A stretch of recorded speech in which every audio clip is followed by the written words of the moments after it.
Well, welcome to the latest edition of Trojan Football Talk. I'm your host, Tom Vartanian. Today's show brought to you by AmeriQ Credit Union, for every day, for everything, located next to Little Caesars at 3944 Route 281 in Cortland.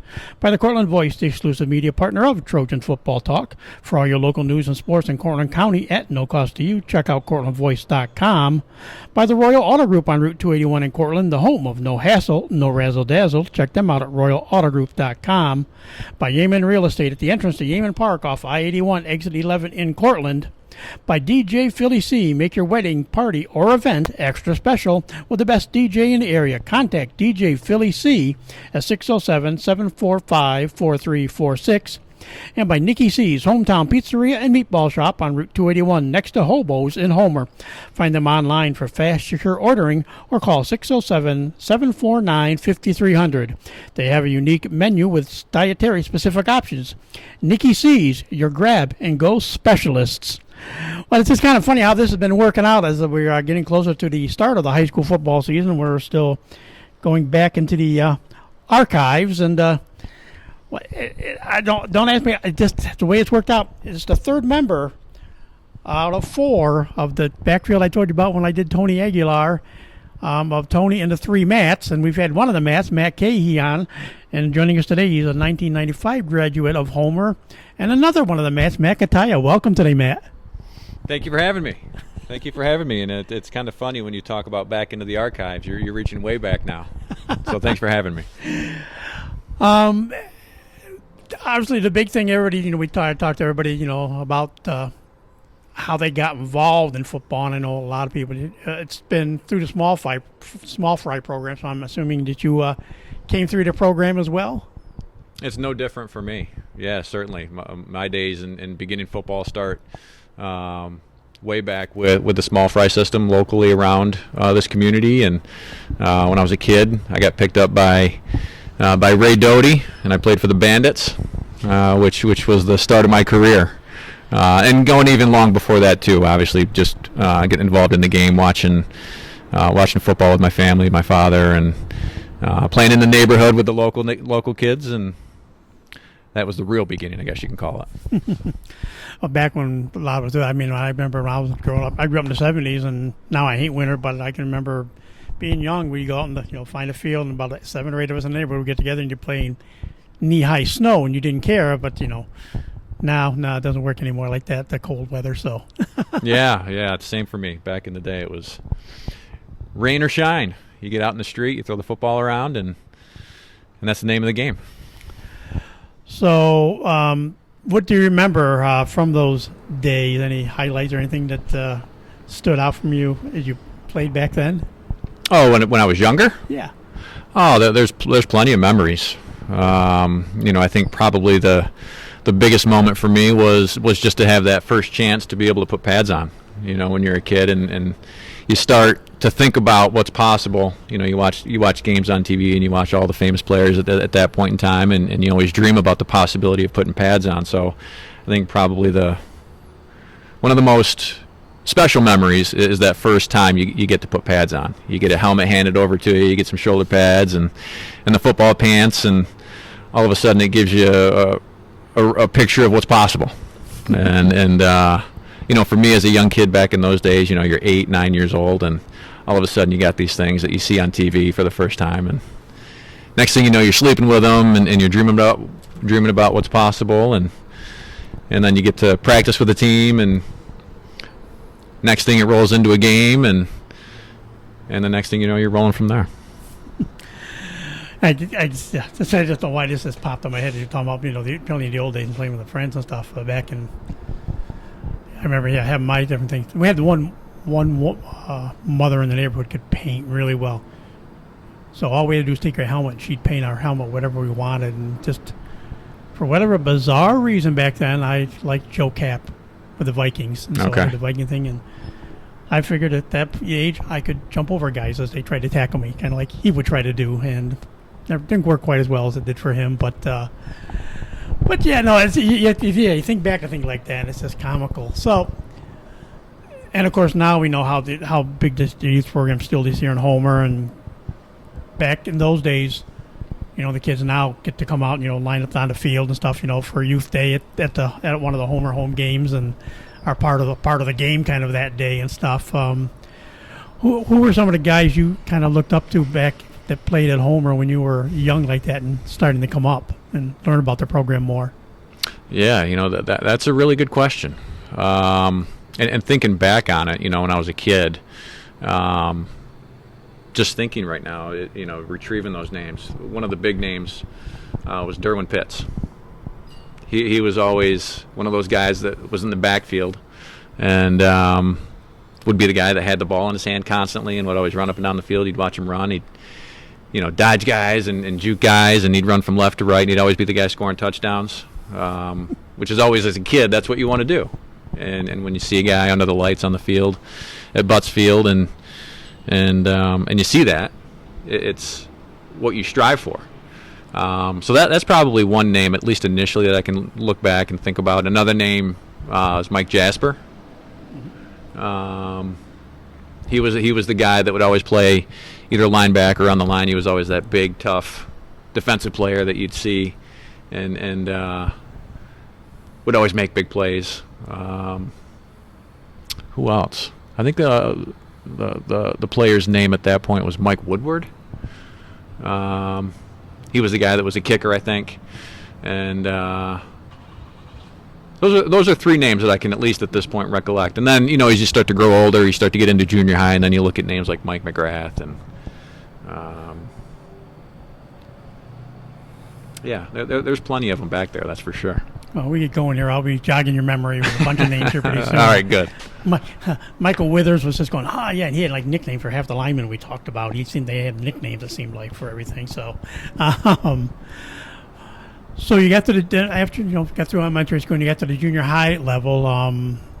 Who was your coach at junior high, and how like that experience at playing junior high ball? Yeah, junior high for me, my head coach was John Baden.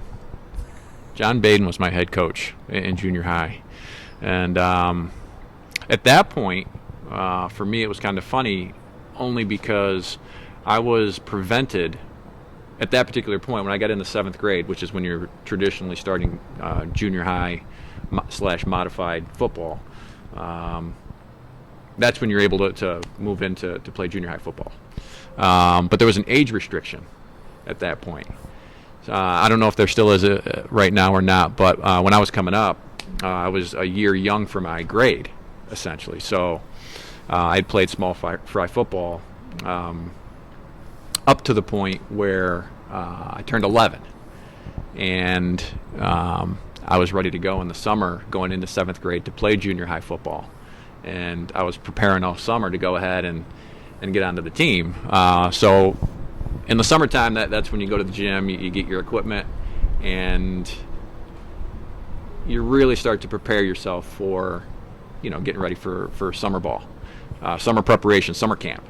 So I get to the gym, and I'm looking at all the equipment lined up around the gymnasium, and drooling, basically, because I'm so excited. So I go around, pick up my helmet, I pick up my shoulder pads, and go through, I get everything that I need, and I get to the table where Coach Baden checks you in. And so I'm standing at the table, and he's asking me my name and everything that he needs to know, and he gets to my age. So I tell him I'm only 11 years old. And he looks at me dead in the face, and he says, "Oh, well, I'm sorry, but you got to be 12 years old to play." So at that moment, I had a bit of an epiphany that I couldn't play junior high football at that point. So he says, "I'm sorry, but you'll have to come back next year." So I leave with my tail between my legs and realize that as a 7th grader, as an 11-year-old 7th grader, I got to go back to play small fry football. So here I am in junior high in 7th grade, still playing small fry football, and play that season and come back the following year. And as an 8th grader, 12 years old now, I go through the whole process now of walking through the gym, getting my equipment, getting to the table, and very proudly saying that I'm now 12 years old and I can play junior high football as an 8th grader. Yeah, I see. I don't know. I was like I turned, my birthday was in October, so I started, a lot of kids were 18 or 19 graduating. I was basically 17 because I started just a year early. But yeah, I never heard of it. That's funny. I just never heard of that. I don't know if that how long that lasted. That'll be something I'll have to check out sometime. Yeah, that's junior high football. That's a piece you got to investigate. Yeah, but yeah, going through the whole athletic career that I've had, I've always been a year behind age-wise. So I graduated high school at 17 and was a college freshman at 17. Yeah. I could do a story about graduating, like I said, at 17, going on to college, but I'll leave that and the Budweisers out of that conversation. Well, I'll throw out there. They dropped the age to 18 while I was my freshman year of college. Yeah. And then there was like 3 or 4 years after that, and then then they bumped it back up to 21. And I just turned 21 when they bumped it back up to 21. Gotcha. So I was one of those that caught the 18 to 21 window. You were in that range. So 1 year of junior high football. What do you remember of that year? And like you say, that's one step away from going on to the high school.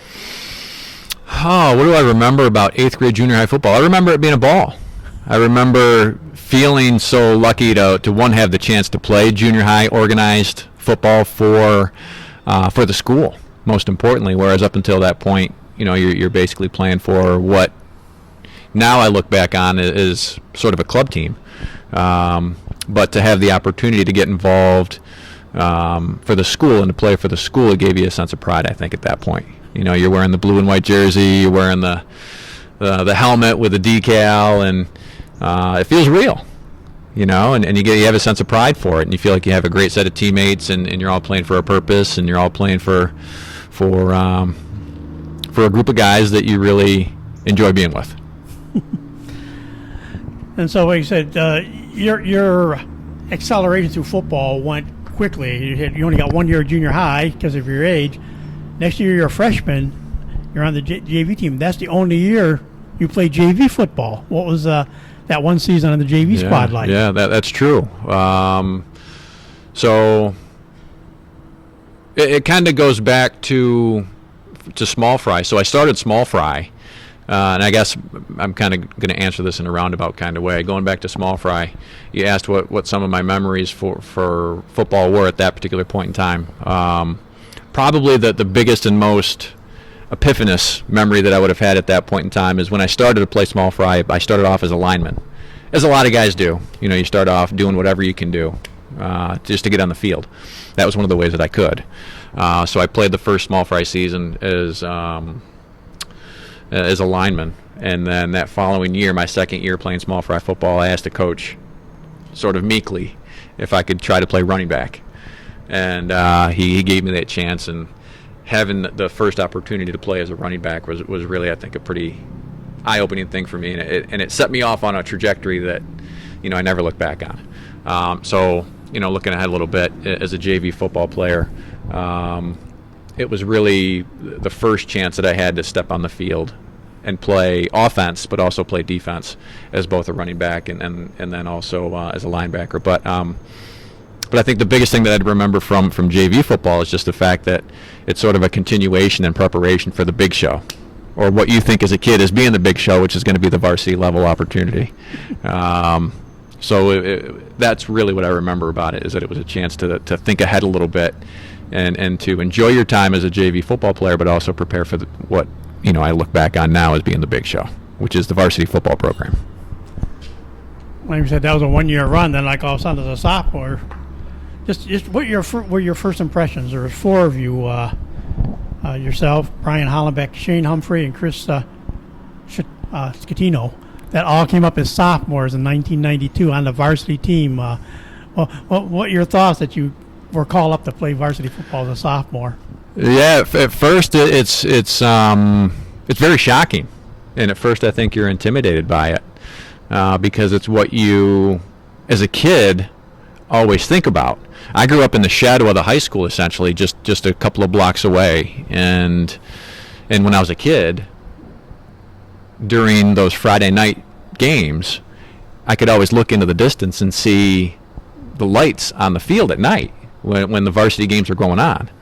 So as you grow up, you always think about having that opportunity to go under the lights and to play, with the light shining on you, with the guys on the team, and you see the visiting team come in and everybody's warming up, and that's what you really look forward to. So as a sophomore getting moved up, it brings things into reality for you, I think, a little bit, and it gets you excited to know that the coaches have that kind of confidence in you, as a kid, and it gives you that ability to start practice with the older guys and to sort of earn your keep with the older guys and to have them take you in and gain their respect, and as you do that, it builds your confidence as you start to move along, and during summer camp you get excited about that first chance to have that first game and to move forward from that point and to carry the season on.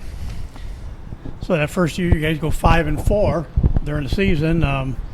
Started out obviously on a positive side with a 46-6 win over Fulton. Then a couple tough losses. I think this might be the year. Yeah, this was that 5-4 record in '92. That's the year of 4 2-point losses. Indeed, I remember that fondly.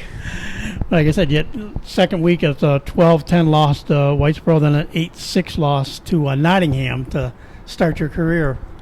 Yeah. That's how it worked out. It was the season of the 2-point losses. And I think that even carried on into my junior year. I think we even started my junior year maybe with a 2-point loss. I could be wrong on that, but there was a sequence of 2-point losses against a very, very strong teams, very, very competitive games, and sadly we came out 2 points short against each of those programs. And of course, this is the time when you were playing more A division ball, really. And when you look at it, like say Whitesboro, you're from Nottingham. First, the second win of the year was a 30-0 shutout at Central Square in week 4. Then again, back to by 21-19 loss to New Hartford in the fifth week. And then you guys ran off 3 straight wins to close out the regular season: 2014 over ESM, 27-8 over Carthage, and then of course your first home court jug game, a 20-0 win over Cortland. So as Michael Weathers said, it didn't matter what we did all year, as long as we beat Cortland. That was the big goal. And so what were your recollections of that very first home court jug game? Oh, I remember that game being, from a weather standpoint, it was a disaster. Looking back on it, it was at Cortland, if I remember correctly, and the field was just in terrible shape. And I remember it being cold and it was raining, and with all of that being considered, it was the first home court game, which still got you excited for it. And it was on their turf, so we would always say, whenever the game's away, you got to come to play. But that's what I remember. I remember most the weather of that game, and also in those conditions, you come together as a team, and the combination of the bad weather, but also being motivated and there for your guys, there for your team, to come out on top in a game like that was really fun. And of course, still 4-4 was good enough to get you guys into the playoffs that first year. And again, a rematch with Whitesboro, and once again a 2-point loss, 13-11. But I believe that was the first sectional game for Coach Vasilic, which is wrapping up his 3rd season.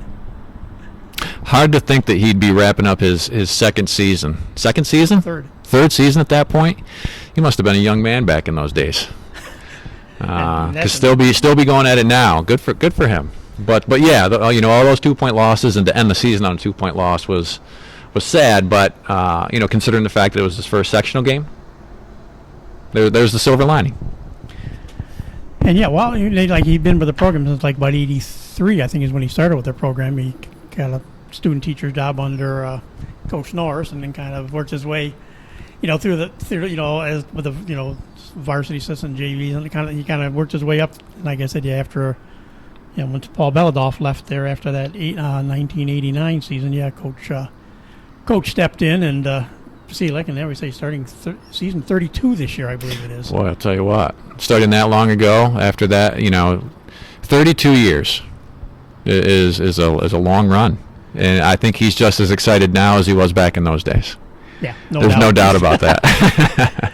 So when you look back at that first year, like I said, you were an integral part of the offense. I mean, Tony Aguilar, he was a senior. It was his final season. He led the rushing attack with 527 yards on 102 carries. But you and Matt Ferguson each got 86 carries apiece.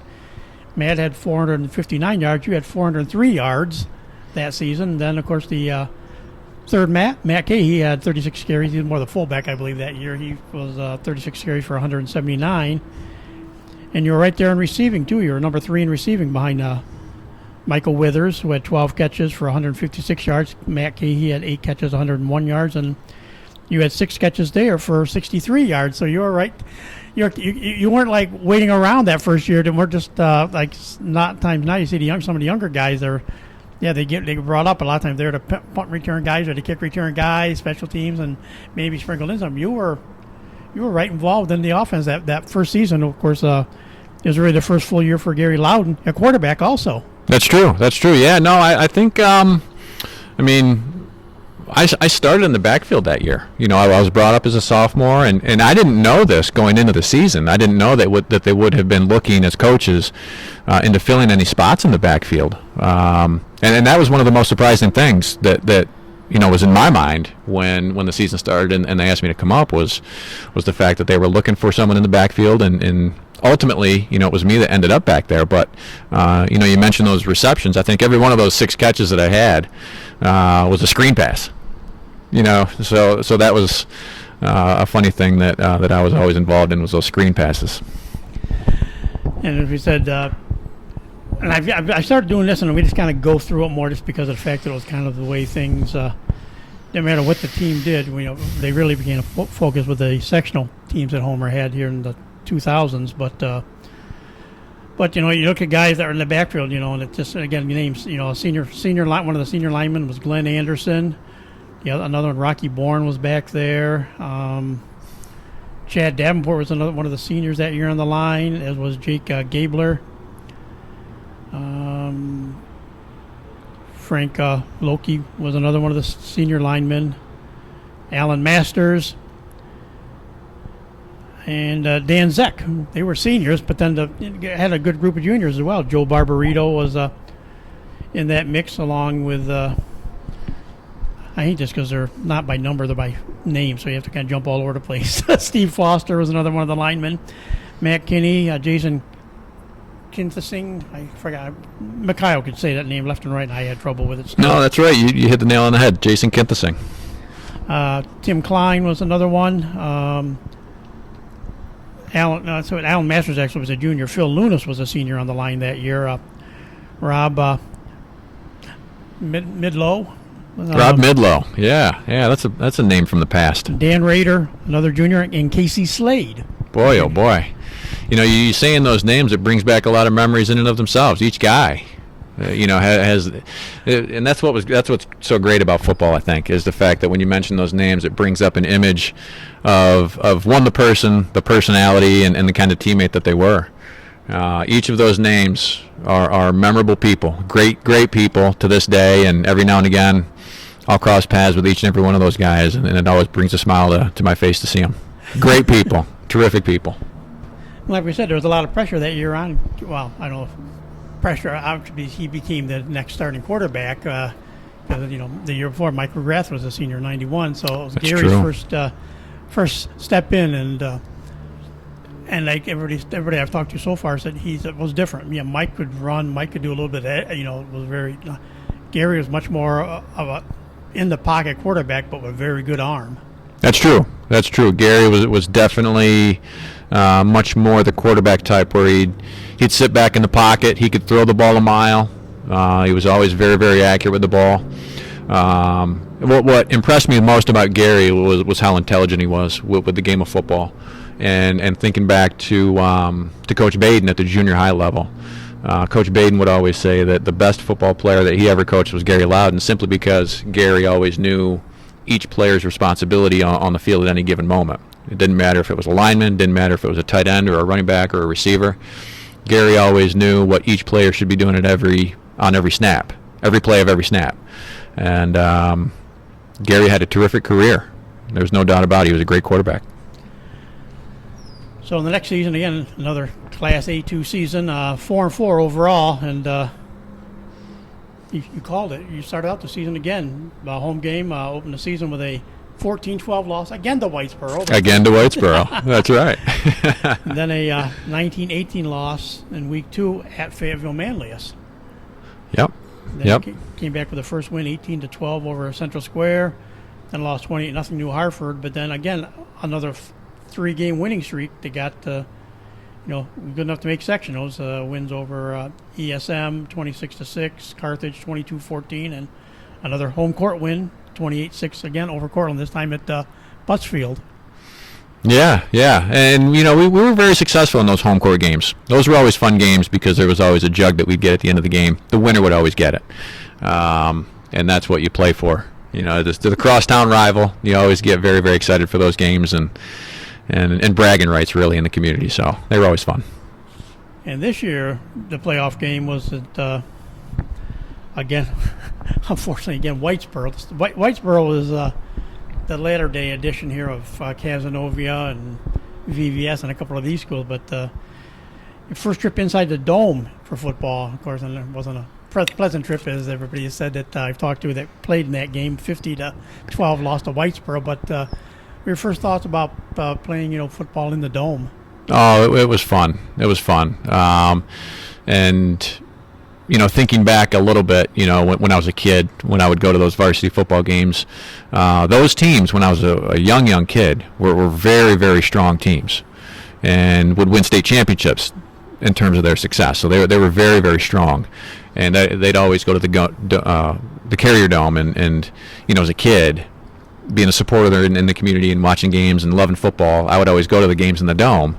And as I was getting older and starting to get to the point where I'd want to go play varsity football, it was always the goal to go play in the dome.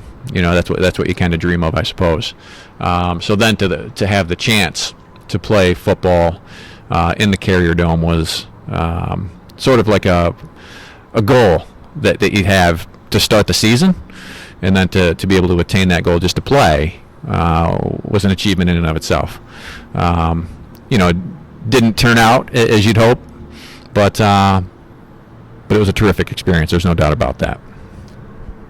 So ironically, I'm just kind of, when I look at the stats from that year, I kind of wonder if you ever came off the field, because you were the second leading rusher. Matt Ferguson led the team that year with 586 yards. You were second with 470 yards and 7 touchdowns. Shane Humphrey had 220 yards. He was third, so you were the top 3 rushers on the team. Of course, team threw for a whole 351 yards that year. Well, not a lot of passing that season. We were ground and pound. Gary threw for 291 of them, but you threw one pass for 12 yards, 1 for 4 passing that year. But on the receiving end, again, Shane Humphrey led the team this year, 10 catches, 171 yards. You were next with 5 catches for 49 yards, and then Dave Vermal, one of your classmates, 4 catches, 46 yards, and one of the seniors, Jim Cherry, 4 catches as well, 43 yards. So I look at that as one part of it. But then you led the team in scoring, though, with 8 touchdowns, 48 points. You led the team in touchdown. You were the punter, averaged almost 35 yards a punt. You averaged 26 yards on kickoff returns, had 16 of those for 422 yards. And I'm asking, do you remember that touchdown? You had 1 touchdown on the kick return. I think I do. Was that the one in the dome? I don't know. Was it? Yeah. You were there. Yeah. You know what? You mentioned that. That was the one that we played Whitesboro in the dome. So, yeah, definitely I remember that. And I couldn't be happier. I remember breaking through the last line of defense on that kickoff return to see an open field. I was so surprised to see it to begin with. I definitely remember that kick return for a touchdown. Yeah. So, like I said, you did a little bit different. The only thing you didn't do were doing punt returns at that point. So Yeah. I think that was Brian Hollenbeck that was doing punt returns. Yes, it was. Yeah, it was. It was Brian. Yep. He was very good at that, too. So, like I said, we joked. Like I said, we joked with Tony. The one, I told that about being the one, not Matt, that did most of the ball game.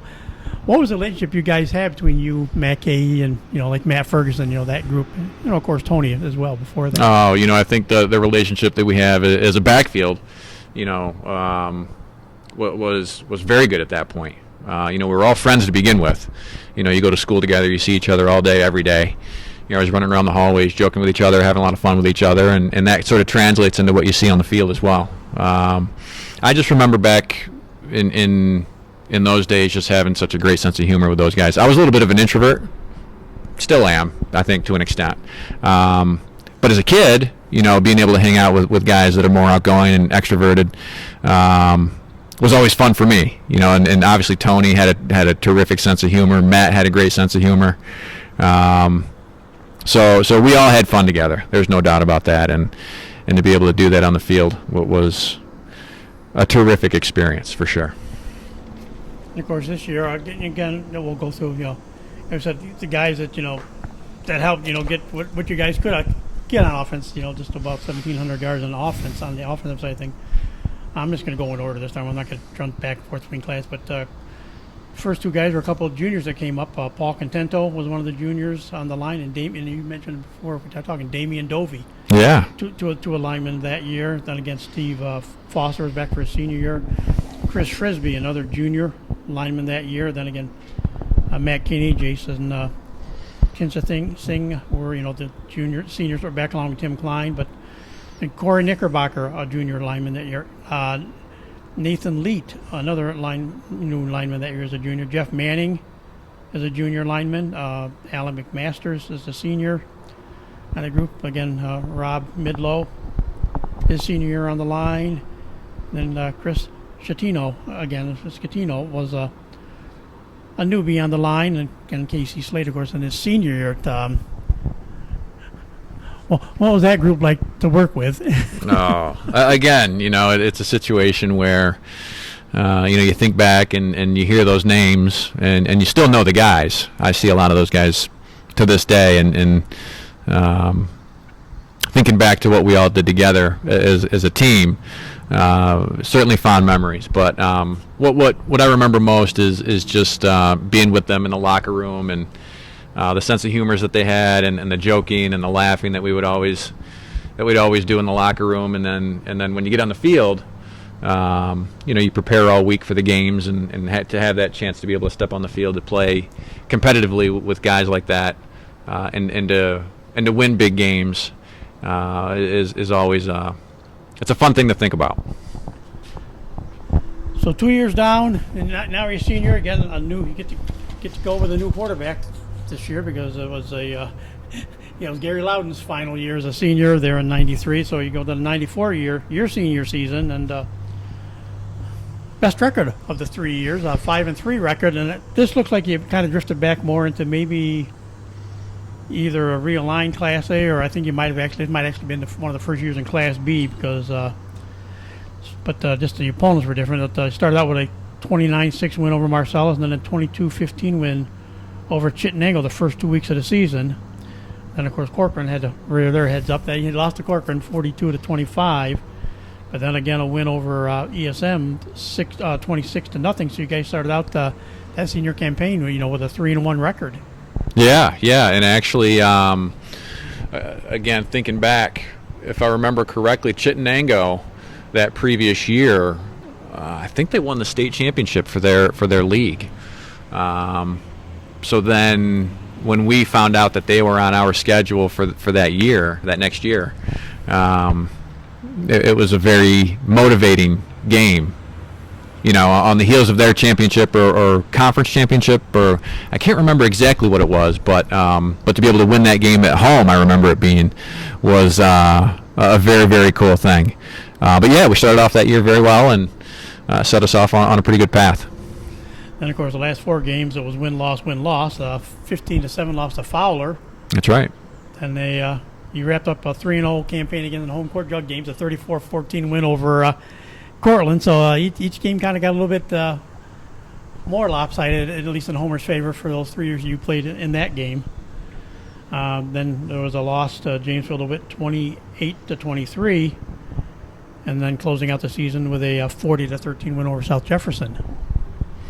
Yeah, that was a good year. I think we had a lot of fun that year. That year actually I ended up being injured, so I didn't play in the last game or two. I remember breaking my hand against Jamesville DeWitt, so I didn't play the remainder of that season due to injury. But I think overall, it was a great year. It was a great senior campaign for all of us, and we'd all been a part of the program for a sequence of years at that point in time, and I think we set out what we intended to do that year.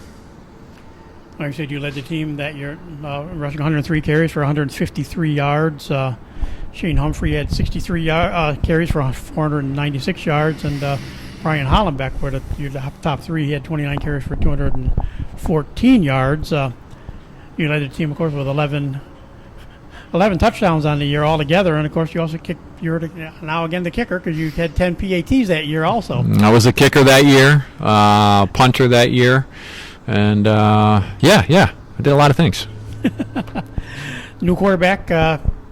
Yes, you had 2 years with Gary Loudon, and your senior year you got another newcomer. Dave Marone was the quarterback. He was close to 50. Well, did complete 50% of passes, 49 for 89 for 521 yards and a couple of touchdowns. You doubled your passing total, 2 for 4 for 28 yards that year. Yeah. And then on the receiving side, Brian Hollenbeck again led the team, 20 catches for 282 yards. Dave Romuald, 14 catches, for 174 yards. They were really the main targets as far as the receivers that year. So, but yeah, another. Any of those games that we talked about, that I mentioned there, any of those stick out that you remember kind of as highlights? Yeah, well, like I said, I think the game against Chittenango was one from my senior year that was pretty memorable in the sense that they had done so well in the previous year and had such a reputation coming into it. It was a home game for us again, and to be able to win that game made us feel as a team that we were in a good position to win some really, really big games. But it's always about balance, and you want to always challenge yourself against the strongest teams that are out there. So, when you play teams like Corcoran and Fowler and some of the other stronger programs, it gets you in a spot where, as a team, you prepare for the big games and you come together as a team. You don't always come out on top, but to be able to play very, very competitive teams is always memorable, whether you win or you lose. That to me is what's most memorable is practicing in preparation for those big games where you're going to have a challenge against you, and like I said, you don't always come out on top, but sometimes you do, and for those that you do come out on top, you feel a sense of victory and a sense of pride in knowing that you work to be able to do that kind of stuff, to win and to do what you need to win those big games. But again, you don't always come out on top, and it's about balance, I think. And some other names of guys that some of your classmates. One of them was a senior offensive lineman, Jeff Atkinson. Said Chad Ayers was also a senior who was a quarterback there, as was Marone. He was a senior quarterback. Another guy in the backfield, listed as a running back that year. Another senior. No, he didn't stop coaching junior high football to play football again. Another John Baden was on the team that year. One of the running backs. Paul Contento was a senior that year on the offensive line. So was Damian Dovey. Chris Frisbee was in his senior year as well. But a couple more newcomers: Pat Gerard, Billy Grant, both on the offensive line that year as juniors. Jared Klein, another junior offensive lineman. Corey Knickerbocker came back, played a senior year of football on the line. Ethan Leet. Jose Lopez was a senior that year.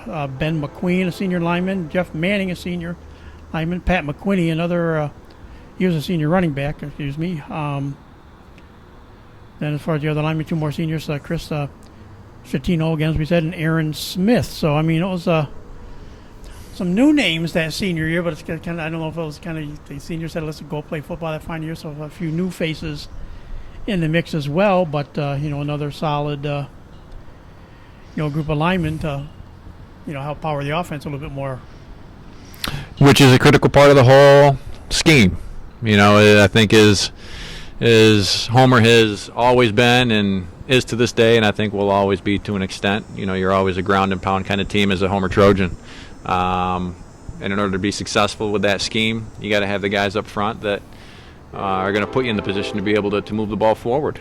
And Homer has always had the guys that are the workers, the grinders on the front end, both on the offense and defense. But as far as offense is concerned, we as the backfield, so to speak, wouldn't be able to move the ball forward if we didn't have the guys up front that pushed the defense back and helped us do that. So that's what's so great about football. I think it's a team game, and the only way to move forward is to come together as a team and to be able to rely on each other, and it starts with the guys up front. And of course, a couple of the other seniors, a couple of those wide receivers, Dave Vermont and Brent Zog, were, they're two of the key receivers that season, along with Jason Bourne. And like I said, when you go back to the names, you see guys that you hear about, and but here they are. You get to play with some of them. I just get to hear about them from I've been with covering the program, doing something with the program for 20 years now. So, but when you go back and look at it all, it's like you said, never that huge rushing season. But your combined 3-year total was 1,429 yards, so you're still end up 15th all time on the rushing list. Is that what it is, really? Yep. No kidding. I had no idea. 15th. So you were there. That's like I say. Like I said, yeah, it's when you look at it, a lot of the guys, I've covered quite a few of the guys here, and of course one of the guys that came up right behind you that is right there just outside the. Let's see, 2, 4. He's just out the tied top 5. Brian Bacon came along after you, and he's 6th. Of course, a lot of guys, like I said, I've seen Alec Bush. I saw him set the record. Of course, we've had Bob Avery on. We talked to Bob. Yeah. Talked to him about his career. I'll show you a picture of him later. I picture him. He can still play at 65. I'm 64 and I look like this, and you see his picture at 65. Looks like he's stepping on GQ yet. Oh, he's keeping it going. Good for him. Still lift weights, he said. That's his secret. He still lifts weights a lot. So, but like I said, it's interesting. One of the guys just a few notches ahead of you. There's a guy you said you looked up to him, big Durham Pitts with 1,800, just over 1,800 yards, and so. Like one of our sponsors, Nicky Caruso, just the guy just ahead of you. Okay. So, but is that what you think? And we talk, Homer. The last few years has been everybody says there's always a tailback at Homer, and now it is really more one. It's been the last few years has been more just one guy that's been a tailback. But really, when you go down the years you played, like I said, you only led the team in rushing your senior year with 5. That was 553. There were a lot more fullbacks that did a lot of, there was a lot more talent maybe overall together that made sure everybody was involved more. Yeah, I think it was always about balance when I was coming up. Not that it's not now, but just thinking in terms of the diversity of athlete that we had when I was coming up. To be able to have Matt Ferguson as a tailback, and Mike Withers as a tight end, Matt Cahey as a wingback at that point. I was a fullback. At least I started as a fullback. I ended as a tailback. But thinking of Tony Aguilar as well, and going back even further, Derwin Pitts and some of the older guys. There was always a diversity, and Mike McGrath at quarterback. He could run, he could pass. You could hand the ball to Derwin Pitts or to some of the other guys. But, there was never a guy when I was coming up that would be the guy that would have, 1,000, 1,200, 1,500 yards a year, a season, like there is or has been, at least now. Yeah. Like that, and when I said as tough as, Class B is now when West Hill's on, and Solvay and Casanova and Skinny Atlas when they were in Class B and stuff like that. You guys played, like I said, you guys played Class A football, so you played bigger schools too, which almost in a kind of way led to that diversity, just to try to keep throwing more bodies at schools that a lot of times were bigger than you guys. That's true. Yeah, we would always play up a league or up a class, I think. So that is likely a situation that leads you down a more diverse path. But if you thought you were excited to know you were 15th all-time rushing, you also finished 8th in all-time scoring, 174 points. So you're number, like I said, number 8 on the list, and right ahead of you was Brian Bacon, the guy that followed you with. He had a touchdown more. He had 180 points, but then after that, one of the guys was the earlier guys, John Hall, back from the mid '80s. Was in that mix, and then a bunch of guys I covered, other than Bob Avery, who was number 2 on the list. Everything Bob did.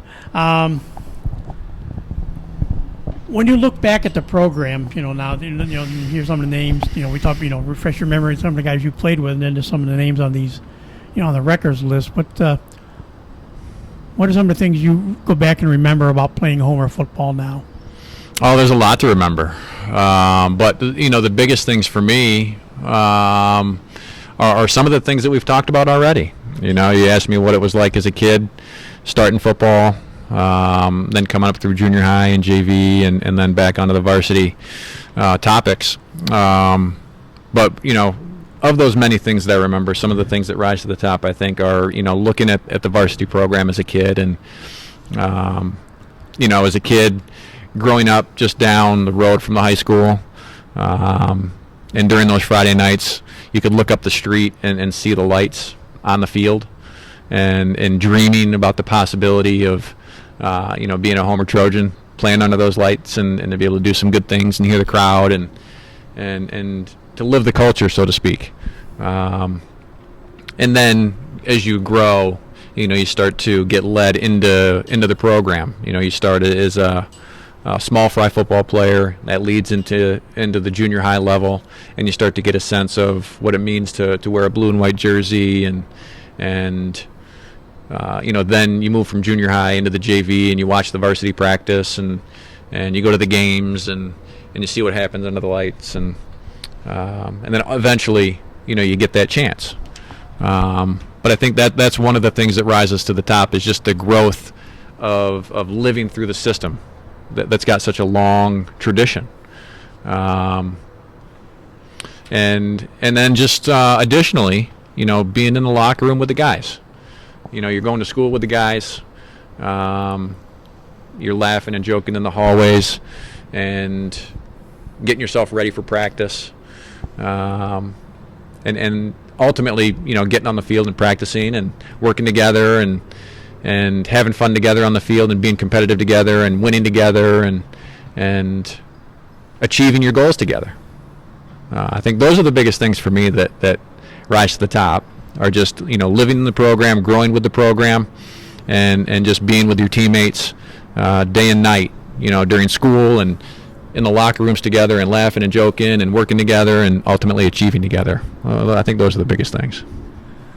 You mentioned your 1 year of junior high football, you finally got the Homer blue jersey and the helmet with the decal on it and everything. What was it like being a varsity player? Thursday night you'd get the uniform. Get your jersey Thursday nights usually, and have the walkthrough practice, kind of the lighter practice, before game night, and then you're able to wear that jersey all around town Thursday night, and in school on Friday. What was that like? Oh, it's just exciting. It's exciting, as again, it's just a culmination of everything that you think about growing up, and to be able to live the tradition of a Homer football player is just fun. It's fun. It's exciting, and just talking about it right now kind of brings me back to those memories, and I still get that sense of excitement, and I feel that excitement right now, which is kind of interesting and fun in itself. But yeah. I mean, it's something that the community loves. I think the community comes out and they support the players and the teams, and they come to the games, and the alumni come and watch the games even to this day. So it's just a fantastic thing to be a part of. That's what I was going to ask you next about the community support. Obviously the support is great at Butts Field. Everybody comes out. Friday nights at Butts Field, but Homer, the years I've been here, it still amazes me. Homer has probably one of the best traveling group. As far as that, I mean, the parents change every year. There's a different group because seniors graduate, but then a new group comes. But there's a lot of times I think Homer has more fans out in the away game sometimes than a home team does too. That this community just supports this team so well. That's true, and I think that's just a consequence of the people. This community is made up of and by people that are just supportive in nature, and that's what ultimately brought me back to the community. I moved away for a number of years, and just knowing that the community was here made it home for me. And to know that even now that the traveling community still go to those games, it just speaks to the nature of who the people are. It speaks to the nature of the kids that stayed in the community who are now adults and have families in the community. It speaks to the leadership of the community, I think, and it's just the kind of place this is. And we kind of talked and joked in the beginning. Coach Basilic starting his 32nd year. When you look back, and overall the program's played over 600 games now. You think even 3 of them last year put them over 600 games altogether. That's amazing. That's amazing. It's over 350 wins, but when you look back at that and the consistency as far as coaching, because Coach Norris coached from 1954 to 1984, I think was his last season, so he put in 31 seasons, and Paul Belodoff, of course, came in and had the 5-year run, which, of course, got the only state championship in that long undefeated streak of 29 games over his run. But then Coach Basilic started in 1990 and has been there ever since. Yeah. Does it amaze you when you think back that part of the history of Homer, that 3 coaches since 1954? Well, as you were just going through that, what popped into my head is the fact is that how many games have been played over those decades, how few coaches there have been. It speaks to, again, I think the nature of the community and the desire to stay in this community. 4 coaches total. And many more have come and helped and left and gone by the wayside, so to speak. But it does speak to the tradition of the program. There's no doubt about it. And the tradition, in my mind, starts with the people. It starts with the leadership. It starts with the players, and it starts with the community. And it's just that kind of place. I think that in a nutshell kind of says a lot. Yeah. I mean, as far as the actual varsity staff, I think they've both been here since I've done 20 to come up in my 21st season doing stuff with Homer football, and it's always been assistant coaches have been Tom Cottrell and Jim Whitten, and Jim's kids have long since graduated, but he's still always around. George Snyder, I think, is starting his 13th year maybe or 14th on the JV side now, and before him was Troy Humphrey, who was a JV coach, but an assistant for both of them at the JV level all these years has been Jeff Sorensen. So that's right. And now he's down at the junior high, but he was a varsity assistant when I think you played a lot. Mark Frito still now working with the JV, starting at the young level, working with the JV kids, or the junior high kids, and bringing them along. And then guys like Dustin Morris, who graduated, doesn't seem like it's 16 years ago now, but Dustin graduated. That's how long, 15, 16 years. But Dustin tries to help out now on the with the junior high program and guys like that, and Chris Young. It's like I say, it's just something about the continuity that makes the program special. It's amazing. And again, I always say what makes a program is the people, and what makes a tradition is the people, and that's why I look so fondly back on my experiences. It's because of the coaches, it's because of the teammates, and it's because of the system, and it wouldn't be what it is if it weren't for all the people that were involved and are still involved. But it's surprising, when you mention. Not that I didn't know, I guess maybe have never thought about it. But with all the games that have been played, to hear that there's only been so few coaches, I think it says something very, very positive about the nature of the tradition of the program. So, Coach Basilic and we did a 2-part podcast on traditions, different things here, and I call it one thing you still see it once in a while, but I don't know why. Maybe it's just because I'm not around the high school as much. Otherwise, probably or so in tune to everything goes on with the football program. But it used to be the bonfires, where you're doing home game. But obviously the homecoming game is always a big thing that goes on during the season. But of course, one of those preseason traditions has been around forever, and guys always kind of joke about it. Now it's. Some chances it's the guys trying to get a starting spot. Others it's just seniors. As you play along, it's just get to kind of have fun against some of my classmates at in the fall practice here, the Watermelon Bowl.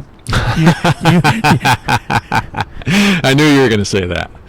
Yeah, the Watermelon Bowl. That was always, you know, as you get older, you forget about certain things, and they enter in and out of your mind. But you mentioned in the Watermelon Bowl brings back very good memories.